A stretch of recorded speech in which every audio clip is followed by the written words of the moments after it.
So for today, I'm going to teach you on how to find your transaction ID on your Bybit. So first, you need to access your Bybit account, and by accessing it, you have to open the application and tender your credentials for you to able to access your account. And then after that, you will be going to navigate at the trade section located at the bottom navigation bar.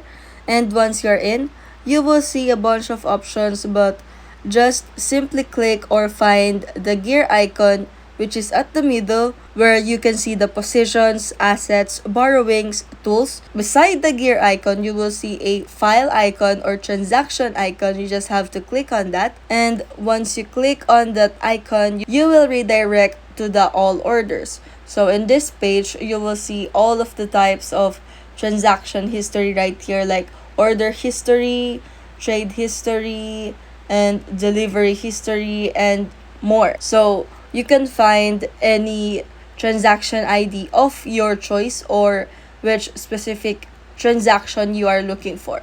And that's how you find transaction ID on Bybit.